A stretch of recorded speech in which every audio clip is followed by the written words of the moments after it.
Thank you, everyone, for being here today for the committee. Councilmember Cox is absent again and won't be here. So we are going to start today with the Midtown Service District. And I believe, Lou, you're going to kick us off with that.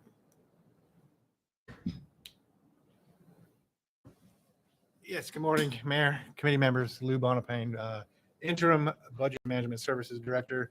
This is a continuation of a discussion the committee had at your last meeting about the feasibility of establishing a municipal service district in the Midtown area.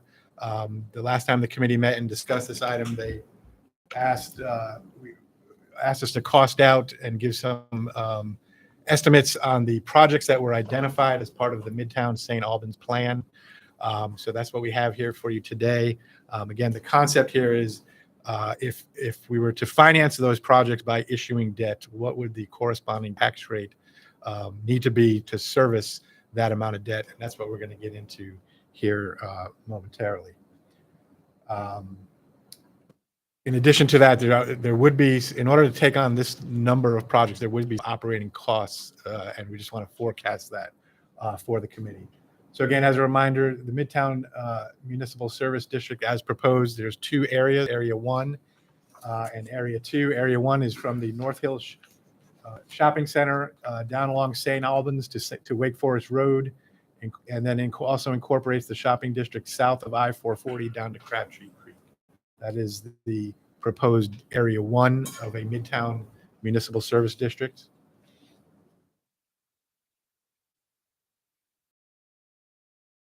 MSD projects, as identified, as I said, in the Midtown St. Albans plan, what these are identified, implement a walkable Midtown concept. So again, that small area plan that was commissioned, conducted by the planning department, and these were the projects that were identified as contributors to making the Midtown area a walkable community. As we know, these are preliminary cost estimates, the Midtown small area plan. So what we've done here in response to the committee's request, we've programmed these out much as you would see in the capital improvement program. The types of projects include bridges and tunnels, green streets, pedestrian bicycle improvements, traffic operations, connectivity, and access management, programmed out over a 10-year period, okay, and total just over more than $84 million. The way we have this, and again, that we say fit, this is a start point that staff has developed as a reasonable approach, if you will. So the projects would start off in the first 3 years,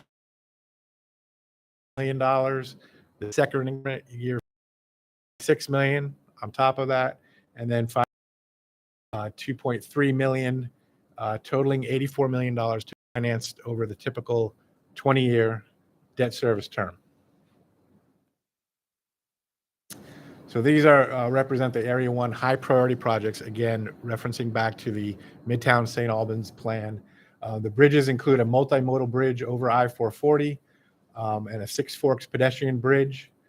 The road improvements, again, as proposed in the Midtown St. Albans small area plan.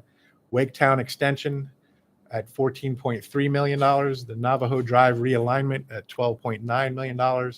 And the widening of St. Albans Drive, again, cost estimate into current dollar, almost $9 million. In addition, there are pedestrian and bicycle improvements, traffic calming at Industrial Drive and pedestrian crossings. And then finally, the Green Street and Waketown Drive. So again, all projects and costs are in today's dollars identified in the small area plan. The second area, Area 2 of the proposed or potential for a Midtown small area municipal service district, excuse me. Area 2 would include all of the parcels in Area 1, plus the additional industrial parcels that are highlighted here. These would include the additional pedestrian. All right, click it again. There we go. In blue, Thank you to the staff for keeping me straight. Area 2, again, includes all of Area 1 plus the industrial area along Bush Street. So now we get the total project package of $84 million programmed out over 10 years to be paid back over some type of debt instrument over a 20-year period. We know that the taxable value of all the parcels proposed Midtown Municipal Service a little under $1.8 million. So 1 cent on the tax value of that would generate $83,000 in annual revenue. Last time the committee met, the committee did ask about specifics about the types of property that are located here. 214 commercial properties located in the proposed area, 109 residential properties, and of those 109 residential properties, 84 represent single-family dwellings, and then in the proposed municipal service districts. So in order to finance all of these projects totaling $84 million and operating costs, which mostly would include additional staff to manage and administer, represented here, the total rate would have to range from 0.8 cents to 40.8 cents at full increment, at full debt repayment, which would occur in approximately year 12 of the initiation of the municipal service districts. Caveat here, these are all represented in today's dollars. I don't think it would be fair to construction costs of these projects actually reflect the current construction market and probably what we're facing. So the point here is we have very rough estimates on these project costs, which we can only expect to increase as we move forward. So the impact on the median value home, again, this was a question from the committee's discussion of this item. The operating and the capital needs, as I mentioned, a range from 0.8 cents to 40.8 cents. The additional impact, the home valued at the median of $260,800. Annual impact of the municipal service district tax rate would start off at $213 and ramp up to just $1,100 for the period of. Second box there shows the total tax impact incorporating the current city tax rate. So the current city tax rate at 39.3 cents per $100 in value. On that median value home of $265,800, the current tax impact is $1,045. If we add the increment of the proposed municipal service tax rate, that would represent, and again, would range as we started off the projects between a total of $1,257, ranging up to over $2,000 per year of the total tax impact on the city side if we were to proceed with these projects. So that's a down and dirty run through of the proposed projects and the tax implications on individual properties. Again, as the projects that were identified in the Midtown. That's all we have for you today. Happy to entertain questions or concerns or additional follow-up. Do we have any questions for staff? I do.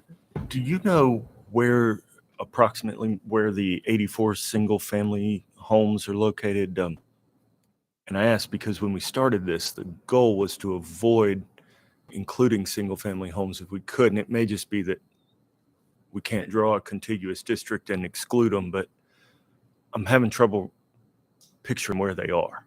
So we do not have them identified fair enough. Inherently within the map, but that is correct. You actually stated that very well, Mr. Buffkin. That was the goal of drawing the district, was to avoid residential impacts, but in coming up with the Area 1 as proposed, you can't avoid all of them. Lindsay, I'm looking at, would you add anything to that?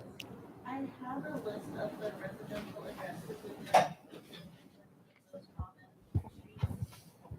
We can, yeah, if you could run down the streets that the resident properties are on. Lindsay Davis, Budget and Management Services.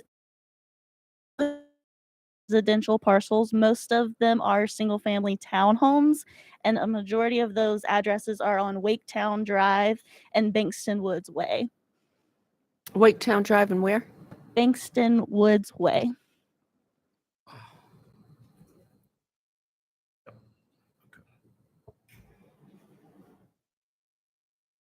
Thank you.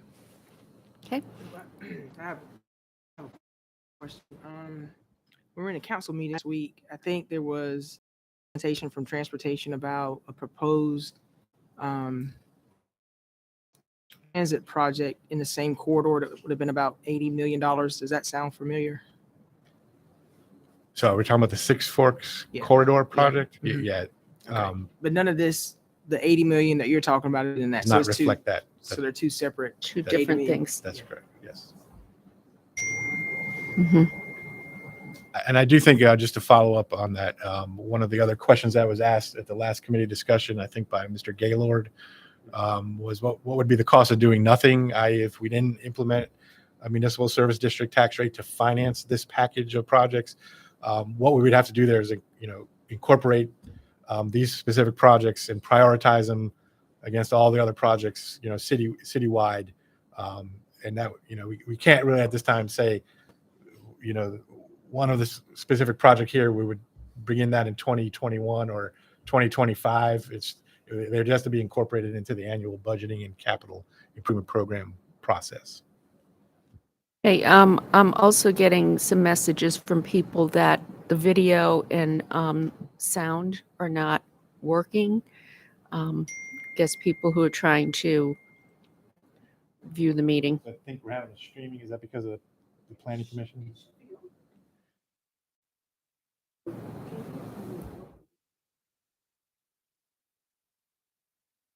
So there were some technical issues earlier due to the planning commission meeting simultaneously, and they were already being carried. But I think we're working on that. Okay, yeah, So we're hearing that streaming is on right now. So on YouTube.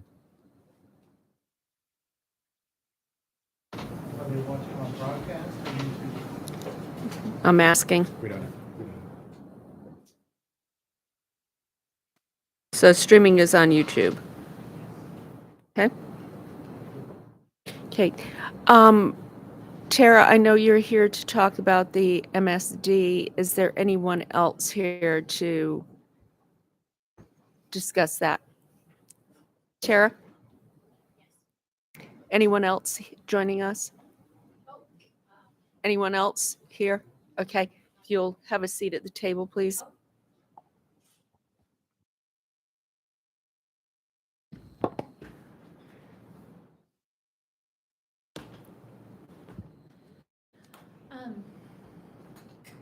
Any questions, or am I just supposed to just? Well, we had asked you to do some research on a potential study. Yeah.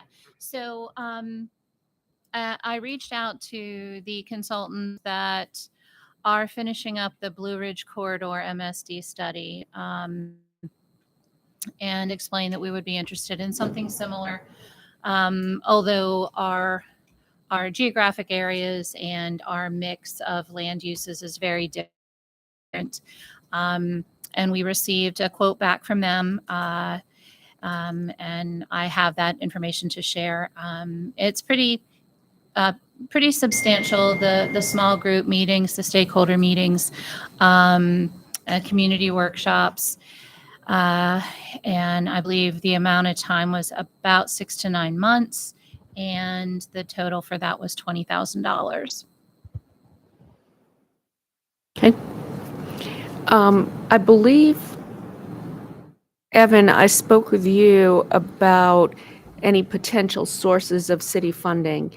And my understanding is we are going to be using some ARPA funding for our business alliances. Can you talk a little bit about that? Yeah, so actually that's a program we'll be talking about in about an hour and a half, bringing that back to Edie and I. So you'll be hearing more about a proposal. We brought it initially last month. There were some conversations, some refinements that the committee asked us to make. So we'll be bringing back another proposal that took into account that feedback that would be in part use of ARPA funds to support business alliance projects, much like this one, for example. So you'll see in committee kind of a rough idea of the types of uses that we envision potentially being used, but what in general we envision is a proposal process that would allow alliances to make application, submit a project for proposal. I think there'll be a cap on that, but this would be under the cap that currently we're proposing. What is the cap? At this point, what we're proposing is 25,000 per project. Okay. So this would fit within that, but we'll be providing you some more information. But this is the type of project that we would envision, alliances seeking assistance from this pot for. So what's the total dollar amount? So the total dollar amount the total amount of funding for the program in its entirety is $500,000. But what we are proposing, and this is what we'll be interested to get the committee's feedback on this afternoon, is what we're proposing is of that 500, that 300,000 be used for essentially opening up to alliances to submit proposals, and the remainder of that funding would be retained so that the city, I'll call them city initiated projects that would go to support alliances kind of in a citywide capacity. So 3,000 would go to support specific projects. Remainder would be kind of used to facilitate projects that staff that works with the alliances has sort of identified a potential need for. And we'll sort of give you an idea of those types of projects as well. So really 2 buckets. Alliance driven proposals that we'd accept and award funding for, but then also staff and projects that would come out of that total bucket of $500,000. Okay. What would the timeline be on that? So, part of this is contingent upon what we hear from committee today. But presuming that we get support to move ahead, what we had envisioned was an application process that would get underway pretty much immediately. There would be some back end work, creation of the form, some logistical work, but I'm trying to remember from memory. Potentially exactly like a November timeframe. In terms of when it would roll out. Yeah, we built in some advertising timeline and kind of some things like that. Mm-hmm. But yeah, I think in terms of a rollout into this year, fall, I think we were trying to be cognizant, and this is also something we love feedback from the committee on, is trying to be mindful of what alliances and small businesses are facing in those holiday kind of prime holiday seasons, and not wanting to put something like this in front of them that's going to take their effort away from doing what they're trying to do to survive. Sort of built around that, but generally speaking, yes, end of this year is when we would imagine proposals being received and beginning to be processed.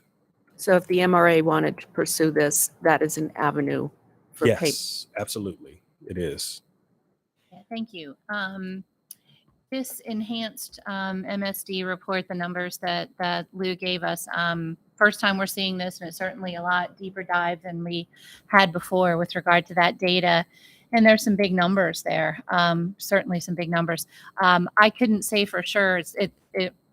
We've had conversations also within the ED&I committee with regard to what alliances would most need, and kind of it's a mixed bag. Depending on where you are, you need different things. And I'm not certain that our leadership, if we've got one bite at the apple, if this would be what MRA would be looking for their ARPA fund usage or not.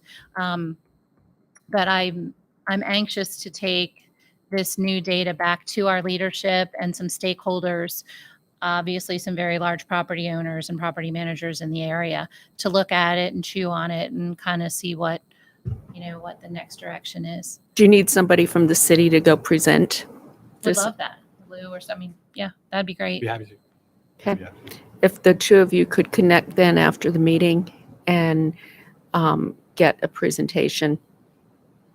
That would be very helpful. All So right. I have just one question.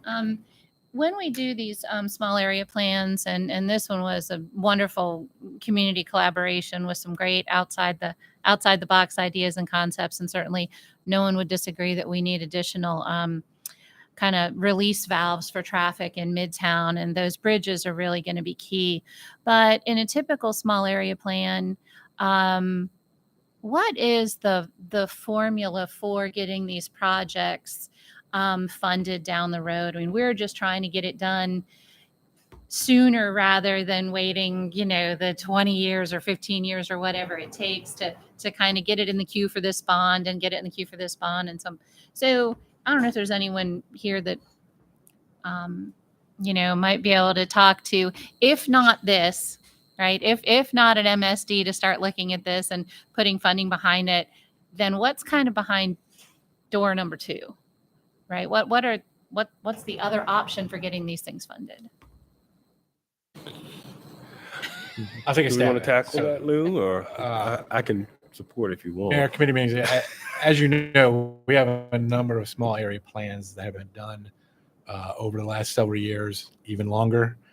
So when those plans are done, much like the Midtown St. Albans plan, when that area plan is done and presented to council and approved, it then works its way into the funding process, the capital project process, whether that's funded with a transportation bond or a general improvements bond, which we haven't really done before, is the way that it is.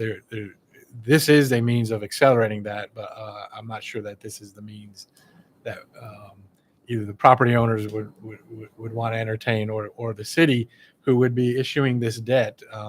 We'd also have to factor in, under this approach, is there an impact to the city's AAA bond rating if we were to establish a municipal service district solely for the purpose of raising revenue to pay off debt on capital projects? Again, the city of Raleigh has not done that. I think it's fair to say we're not aware of any other municipalities that have done that in North Carolina. So there's an unknown there in utilizing this approach. But to the question, how do we fund a small area plan sooner? It's prioritization amongst all of the competing needs of the city of Raleigh. So Tara, I have said this for many years, having served on council for 10 years. When we do small area plans and also corridor studies, we set up an expectation that we will fund it, and we have no funding mechanism. And that is part of the challenge. And when I was previously on council, I asked the city manager to kind of look at that, because I think what happens is we're setting up false expectations from people thinking this is what we're going to do when there's no funding mechanism in place to do it. So for this, our next transportation bond could be a potential area where we could look at some of the priorities in Midtown. We don't have a timeline on when that would be. But the last transportation bond we did was what, 2017?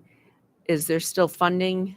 Are we still using that fund? It's been fully allocated to projects, but it has not been fully expended Okay. as of today. Program projects that will be funded by that bond issue. So there's Yeah.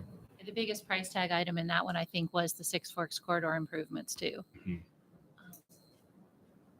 Okay, thanks. That was just a question. Okay. All right. So just to kind of close this out, you are going to contact Lou. Staff will do a presentation, and you'll continue to communicate with your stakeholders at this point in time. Yep. Okay. Appreciate the committee's attention and work on this. Okay. I'm gonna. The clerk is interested. We're going to continue to hold this in committee. I was gonna suggest that we hold this in committee. You okay with that? I'd like to go ahead and get it reported out. And maybe with a broad recommendation, either, to look at the funding that EDI has in front of it now. I mean, we got a lot of moving parts here, right? So, or maybe some other funding source. Understand MRA needs some time to think about how much and whether they want to be involved. I'd like to keep the effort moving ahead, but Tara's right. There's some big numbers in here. This is aspirational stuff, but it's got to be, I think, balanced with a practical reality that the top end is more than doubling of the current tax rate. And I just don't think that's reasonable. I don't think that people will accept that. And particularly when it comes in one big change, which is why we're going to have to be flexible and use all the options we have, including looking to property redevelopment as a way to pay for infrastructure. And there's discussions going on about that bridge with the property that's being redeveloped. So, and Councilmember Stewart said when this item first came to us from council that, and I think she's right, that this is going to have to be one piece of many pieces that come together to fund infrastructure needs. But I'd like to go ahead and get it reported out with some flexible, broad language about where the funding comes from. So we can I'm keep not it comfortable moving. with that right now. Those are big, big numbers. And I just don't, I'm not ready, after looking at what I just saw today, to report this out. I think we need some more discussion. But also, we need the MRA to come back and say, we're interested or we're not. And we need some direction from there. And Tara, can I ask you a question? Yeah, As a part of the your conversations with the consultant, I know when they did this or contemplated this over on Blue Ridge, one of the requests I had was that the Blue Ridge Alliance have the conversations with the residential community about the proposed tax increase, because I felt like if they were going to be asking for it, that was a conversation they needed to have. With your consultant, would they be having that conversation with the residences that are going to be impacted, or how's that going to work? Because at this point, I'm probably more in agreement with the mayor that I'd want y'all to be able to come back and tell us, what the feedback is from particularly the residential community in that area about the proposed tax increases. Yeah, well, if I was living there, those numbers would scare me as a homeowner for sure. And it's all that balancing act. The traffic is tough there, and how do we get those remedies before getting in the queue for multiple bonds over the next 15, 20 years to address those capital needs? Yes, they have. To answer your question, there are built-in stakeholder and community, residential outreach for that built into that study. But it would definitely be my hope that we can find a way to mitigate any impacts on residences. I don't know how you do that, but if we pursue this as a funding mechanism, we would really leave no stone unturned to find a way so that they're not shouldering that additional Well, tax burden. I think it's also important to note, we're talking about homeowners. There's also hundreds of renters. Their rent will go up. So we can't forget that renters would be impacted as well. Yeah. In residential. Okay. I thought I said residential. Yeah. Yeah. So multifamily residential versus, Yeah.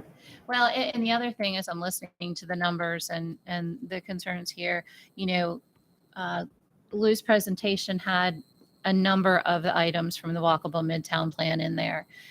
And it could be that not all of those get included in the first funding phase, in the funding strategy. Maybe we just have to be very, very specific and intentional about what's the most important. Is it getting those bridges built? Well, Is it the loop? What is it? and maybe that's part of your conversation. What's the priority? What's the top priority? I would agree with that. Okay. All right. we will close this topic then. And then we will have the potential for 2 more committee meetings, one in October, one at the end of October, potentially in November. What timeline are you on, Tara, in terms of getting your group together? Yeah, it'd probably take me to get the stakeholders there and schedule up with Lou. We could probably have that meeting about a month. Kind of report back, kind of chew on it a little bit. So, I mean, no earlier than like 45 days. All right, thank you. So you couldn't be ready for our October meeting? It would be tough. Can you try? We could do something in November. Okay. All right, we'll try. Get those schedules together as fast as we can. Thank you. Yeah, but we can do something in November. So we, so we have flexibility. Okay, thank you. All right, our next item relates to our unsheltered population. We're looking at day shelter. Also, white flag efforts and county's plans to lead efforts that were formerly led by the partnership. So who are we? Yeah, so we have Dwayne Holder, who is the deputy county manager who oversees these functions in the county, that's joined us today, and maybe invite him on up to the table to speak Dwayne, to. if you would take a seat over there. No presentation.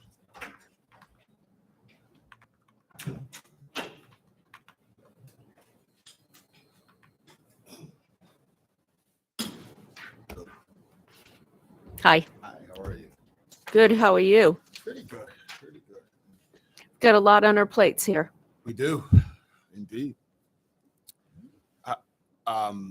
I do want to make sure, just for clarity, because I heard first of all, thank you for having me, but I did hear in your opening about the county's plan to take lead. Just want to make sure everyone's aware, technically, there has not been a change in the collaborative applicant responsibilities of the partnership. Right. That cannot happen until or unless the continuum of care selects a different collaborative applicant. However, the county does stand ready to help in any way that the community deems that help is needed. Well, without funding, though, how do we expect the partnership to continue those efforts? Well, one, as I understand it, the contractual relationships between the city and the county, while they did represent a substantial amount of funding for the partnership, it is not all of their funding. And so we would expect that without that supplemental funding, it would be difficult. We are, as I said, ready, as we have, quite honestly, the last couple of years, ready to step up and to help fill the gap. I understand that there's already a meeting scheduled between county housing staff and the city housing staff for this afternoon to actually talk about what need to be our steps to help fill that gap should the community need it. So what are the gaps that we're talking about?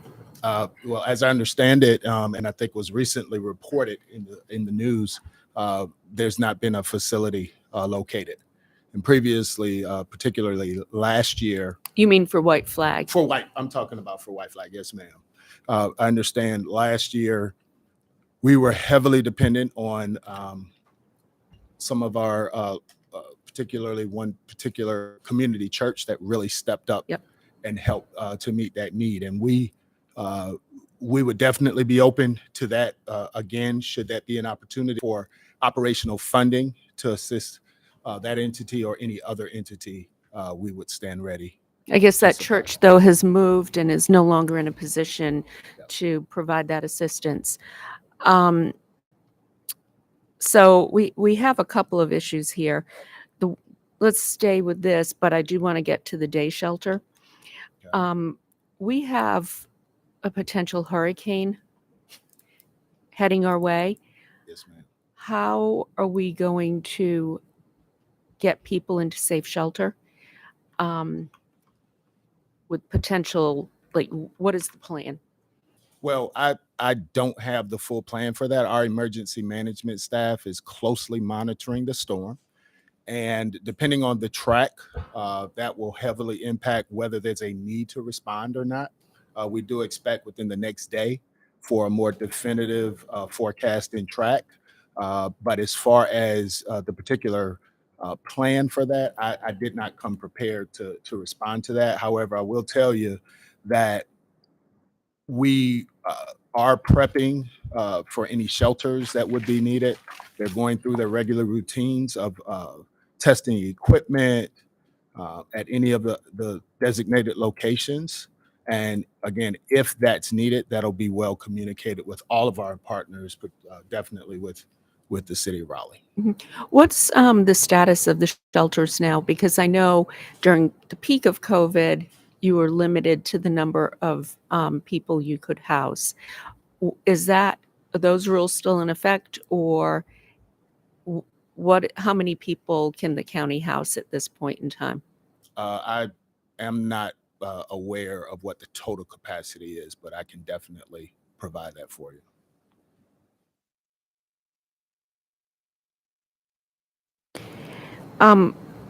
Joanne had asked about the gaps that will occur or could occur. We don't know what the COC is going to do. Correct. What gaps could occur if partnership is no longer that lead agency? What would the county and the city have to take over? Well, the primary responsibilities that the partnership is currently providing include not only white flag coordination, but also operation of the Access Hub, which is the county-wide coordinated entry system for access into homeless services or services for the unhoused. So in addition to the Access Hub, we also have been dependent upon the partnership for management and administration of the Homeless Management Information System, which is the data platform that all of our partners use for input electronically. And tracking. And tracking, yes, ma'am. So those are the primary functions that would have to be in the event that the partnership were not able to provide those services. Those would be the major gaps that would need to be met. Okay. And so do we have a plan B in place as to who would fill those needs? Again, without being presumptuous of what the community would do, the county does stand ready to fill any or all of those responsibilities should that need arise. Okay. Do you have any questions on that topic? I do. Just briefly, all this work is important, and I appreciate that discussion, those questions. But I think it would be helpful to just take a step back and acknowledge this community's values and that we take care of people who are struggling. And I think it would give us all a lot better feeling, given the events of the last couple months, to know that we are committed to taking care of people who are struggling, and we're committed to seeing that no one dies on the streets here without access to a shelter, even if it's temporary shelter. So I would suggest we stay focused on that goal and our commitment to taking care of the disadvantaged and the least of these in our community. And continue to communicate to the public that that is our commitment, and we're gonna deliver on that. Yes, sir. Absolutely. Yeah, I think, with white flag up in the air too, that does fall under emergency preparedness. So could you, I know you said in the next 24 hours, you will have a plan that you can communicate. And what I was going to ask, if you could communicate that to Evan Raleigh, and then Evan, I would ask that you inform council how we're going to proceed. Okay. All right. The second piece of this is the day shelter, which we have been having a lot of conversations about, but wanted just to get an update on where we are with that. I think you all know that we have a serious issue at Moore Square. We also are seeing a lot of new faces. I know when I used to walk home down Fayetteville Street, I knew all the guys out there. I don't recognize any of them now. And it's no secret that people send members of their unsheltered community here to get services. One day I stopped at Moore Square, saw a number of people there, and got out and talked to them. None of them had heard of Oak City Cares, which is very concerning to me. They didn't know where it was. They didn't know anything about it. And now they're using Moore Square as their day shelter. So I know I spoke with the city manager, and there is a plan in place. I believe it's October 21st. We're going to have a what I would call a health services fair there, similar to what we did with Acorns. But and so that's one way of trying to get people informed about the programs we offer. But and then when we're in Salt Lake City, a group of us did go visit the day shelter there and looked at some of the services that they provided, including a court where they a judge came in and helped their unsheltered population with apparently a big thing there is jaywalking tickets. And it was, here's people with jaywalking tickets. How can we help them deal with that? I don't think we have that issue here, but we do have people in our homeless community who do have some issues with the law. So I guess my question is, it's a big question, but where are we in terms of a potential day shelter, and what is the timeline, and how we looking at this? So you're exactly right, Mayor. It's a big question. It is. It requires a big solution. And what we are doing is we are trying to look at the issue very comprehensively. And this year's budget, the Board of Commissioners has appropriated $500,000 to conduct a homeless services facility study. I've heard you highlight a day center. However, that is not our only need in this community. And we have been hearing from different groups, different community partners and providers about the continuum of services that exist in our county. We need everything from emergency overnight shelter to from the most intensive services to the least.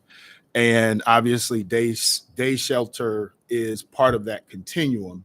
And what we are hoping to get out of this study is a formal confirmation and to be able to quantify exactly what is needed. And so we are expecting to let an RFP for that October, and expect for that work to be done hopefully within a month's time. We already have a lot of existing data. We want this consultant to utilize that data and to also reach out for additional data to make that study as complete as possible. But the plans for day sheltering, emergency sheltering, we would expect to come as a result of the results of that study. Okay. And in addition to that, drop-in day shelter, emergency shelter. Another pressing need that we have in this community is non-congregate family shelter. There is a deficit of non-congregate family shelter, and Yep. that is a huge need in this community. And so, again, we're hoping that this study will be able to formally identify and quantify those needs and set us up so that we can make the right investment. We also could expect that from that would lead to possible identification of designs of facilities, locations of facilities, and programming of those respective facilities as well. And Mayor, if I could just add on to Mr. Holder's commentary along the lines of the non-congregate shelter, you'll likely remember just a few weeks ago at council, you all approved approximately $3.5 million. Total was 5.4, but 3.5 specifically of home art funds for non-congregate shelter.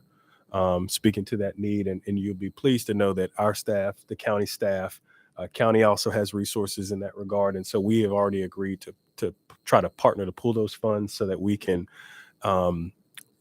amplify our impact along those lines of identifying a non-congregate type facility or visioning that in some way. So we've been in communication on that front as well.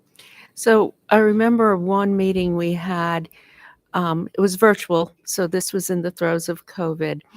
And it was stated that our policy, we separate families because 18-year-old, I guess if a male is over 18 or older, they get separated. And I really would like to ask that we relook at that policy, because if we're separating families, what are we accomplishing? So I would like for us to look at that policy and rethink, like when we're looking at this study, how do we keep families intact? How do we keep them together? I think the current policy is destructive. So that would be a priority as well. I have other questions, but I want to, Councilmember Fort, Councilmember Buffkin. I don't necessarily have a question. I guess I have more of a observation. To the mayor's point, we see a lot of activity but I will say moving around the city, you see different across the city of Raleigh, so it's not just concentrated here in downtown. I personally get a lot of commentary from folks about challenges with our homeless folks, and one of the things I was told by somebody, I think maybe on the county commission, one of the challenges you have is that when y'all go out to have conversations with folks who are homeless, there's a need for wraparound services because it's hard to get people to come into shelter when they've got a number of other issues that have not been addressed. And so I guess it's turning into a little bit of a question. So how are y'all going to approach that part of it as well, to be able to get people to come into shelter, but also be able to address the additional issues? Or is that going to be a part of the consultation piece that y'all are working on? I would expect it to be a part of that, but I also think that we need to do a better job of ensuring that people are aware of what services currently exist. Right. One of the key tools or strategies that we can utilize it's almost as sad as the mayor's commentary about people not knowing about Oak City Cares. We have a very effective, although if people don't know about it as much as they should, I don't know how they're effective when they're enacted. But we contract through Triangle Family Services for a street outreach Right. team. We have street outreach teams that will actually go on site, that will respond, often with peers, people that are have experienced, lived experiences.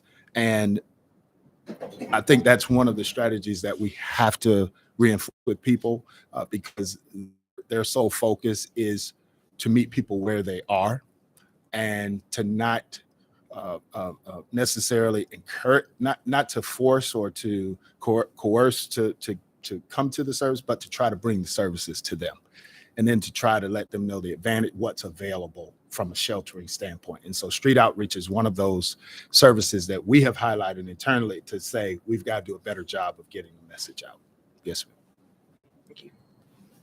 Councilmember Buffkin. So, I'm glad to hear the staff from the city and county are working together. I think that's really important. I hear a lot of programs, issues, things we're doing, and I'm starting to see develop some high-level strategic thinking, but I still sense that there's a missing piece at a strategic level, a visioning level.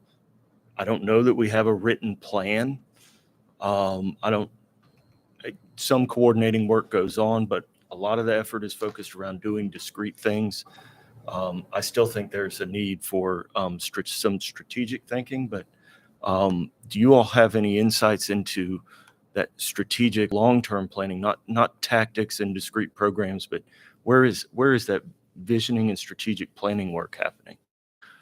That's a really good question. Well, I would respond to that by saying that's one of the things that we would be looking for and hoping to get from an organization that's leading our community-wide homeless efforts. And so that's an expectation that I think we have as a city. I think the county has as well, of the types of things that we would be getting from, our lead homelessness organization. And that's what we expect to get in return for in part for the funding we put in. It's kind of what we've You're talking about the partnership. Yeah. Okay. It was never formed to do that. right. And we've had conversations for the past several months around that. And I don't want to speak for the county, but I know internally, just on the city staff side, that's been one of the sources of frustration, candidly, that's what we all see. You've articulated on several occasions that's what you like to see. We see that need as well. It would be our hope that that's where we could get to, and one of the things that could be delivered to us from an organization that's serving in that role. So I have a different perspective on that. I think it's the county's role to be that strategic thinker and have that strategic plan. Our housing and neighborhoods department, they're the ones who pull together our strategic plan. And then we partner with key agencies to help us execute that plan. And I guess my question is, why isn't the county that big thinker, that lead role? Is that not part of your strategic plan to come up with these, the goals, and then how do we achieve them? So as a part of the as an entitlement community, and forgive me if you know these details, but with the receipt of the lion's share of our funding for homelessness, for housing and homelessness services, comes from the federal government. Mhm. And so under that system, the continuum of care is to be the lead body that is leading the community's efforts. the county certainly sees ourselves as a key member of that team. But I do not think that we've seen ourselves as the single lead entity to lead those efforts. I think we would definitely be open to a conversation with the greater community, municipal partners, as well as service providers, but rather than overstepping that responsibility for the community, we've seen ourselves as a key strategic partner to try to assist in any way that the community needs us. But I don't think traditionally the county has seen itself as the leader of homeless service efforts for the entire county. But I can certainly take that back. Yes, ma'am. I would appreciate that. Yes, ma'am. And I would echo the sentiment, because when I'm having conversations with constituents, what I'm always saying to folks is that it's the role of the county, and then the city tries to do what we can. We to partner. support and partner, but it's not something that's within our wheelhouse, because y'all have All of the human service related we services. do Yes, ma'am. not. And so I Certainly. would echo the mayor's sentiments that I definitely would want you to take that back to your, because that's what I'm out there saying. So. So a couple more things. What Councilmember Fort had said earlier about location, we have a lot of concerns expressed up on, was it I-540? Encampments. Mhm. Yes, ma'am. The encampments, reaching people there. So like I said, this isn't just a downtown issue. It's a bigger issue. So I hope service facility study takes that into account. The other thing I just wanted to mention with Oak City Cares, I was deeply involved in providing direction and making that happen. When we had Biscuit Gate happen, not sure if you recall this or not. I was not present, but I've heard about it. Yes. So we had so many emails from people that are actually our email crashed, our server crashed.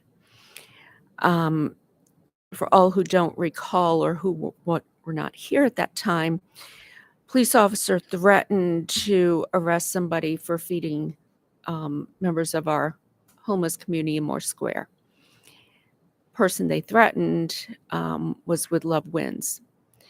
And Love Wins, by the way, used to be our day shelter. And that person wrote a blog.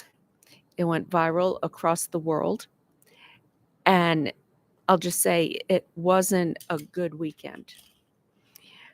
I immediately took this issue into what was then the Law and Public Safety Committee, which I chaired, and we came up with a plan of action. Oak City Outreach was step number one. We opened up like a day facility on the weekends to feed and have a safe haven for our unsheltered community. And then Oak City Cares was the next step in that. Oak City Cares serves about 100 people a day. The whole idea is it's a multi-service center, nationally recognized. We have people from all over the country coming here to see what Oak City Cares is doing. And I mean, the first time I walked in there and saw it, I literally burst into tears. It was unbelievable. I remember asking the question, because they have big bathrooms there. I was like, why are the bathrooms so big? And it was like, well, these are for families to come shower together. It's a safe place for them to come. Laundry facilities. I mean, and then the 12 partner organizations who provide services. There's the food service on the weekends. So one thing I would say too, when we look at this human homeless service facility study, let's not duplicate services that Oak City Cares provides. I do know, because I've talked to people there, they will come in to take a shower. And then all of a sudden, they come back. They build relationships, they build trust. And some of the men that I've talked to, their lives have been changed because it's a process and it doesn't just happen overnight, but you're really building those trusting relationships. And that's how we get people those wraparound services we need, through those trusting relationships. So I would just say, let's not duplicate what we have.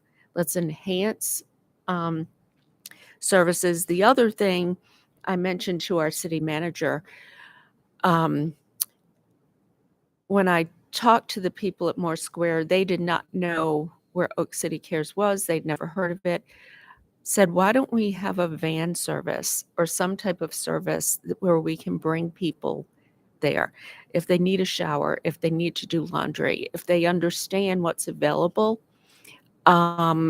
You know, I know that social workers that we have on the street will say, oh, well, you can take that bus there.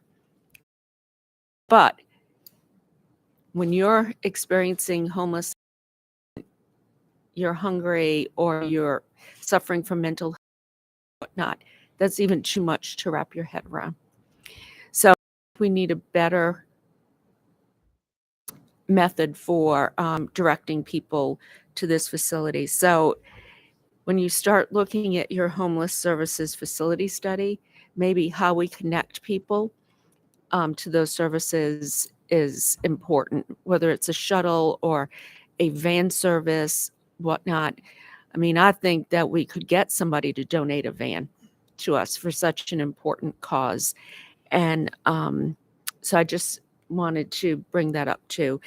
And I think Oak City Cares has done outstanding work, as has Triangle Family Services. But we just, as you said, we need to let people know more of what we're doing. So, anything else?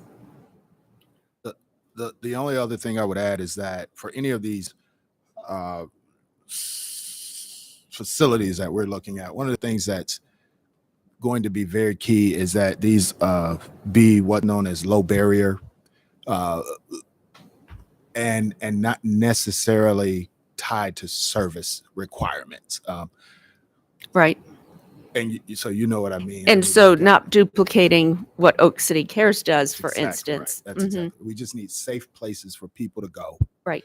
And the hope would be that once they're there, something gets shared with them that encourages them to tap into other resources. Yes, Yes, exactly. that'll be a priority. Okay. Well, I agree with a number of your comments, Mayor. You know, flexibility is a big part of the game here. The mayor mentioned families and adult males being able to stay with their families. Another area is pets. A lot Yes, of people pets. keep pets for companionship, emotional support, and even safety. And that's a challenge too. You know, with regard to the encampments, those are certainly the most visible parts of homelessness in this community. But I think the data and research says that most homeless people are not that visible. They're sleeping on friends' couches. They're sleeping in a car and somewhere where they can find a place to park, and they're moving Yep. around from place to place. So it's an incredibly challenging problem. But stay flexible, strategic thinking, and you know, use, as the mayor said, don't duplicate the efforts of those community partners that are doing great work. But thanks for being here today. Yeah, you brought up a big deal, pets. I know one person in a camp who was going to get an apartment. He was collecting Social Security, and he opted not to because he couldn't bring his cats with him.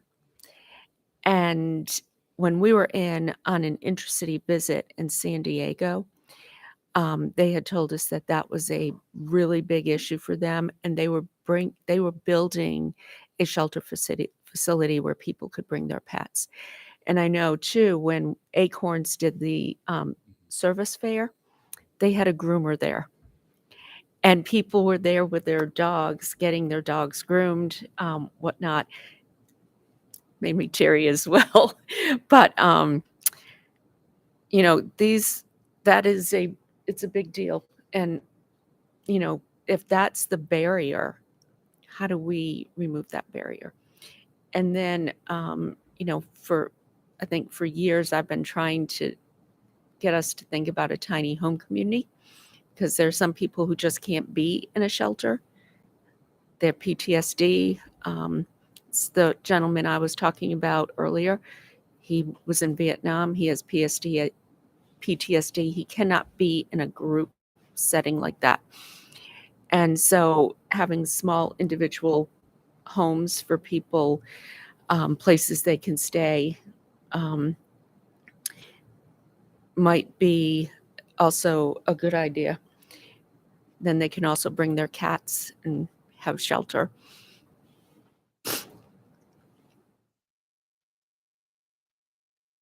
Excuse me.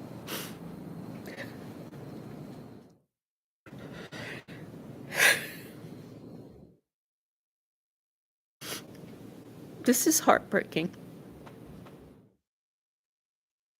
I want to thank you for being here today. Councilmember Fort, do you have anything else? Okay. Thank hope you. And this all was this will help helpful. inform our as we move forward. Thank you. Thank you. Do you have anybody in the audience who would like to speak or have any questions? Okay. Meeting adjourned.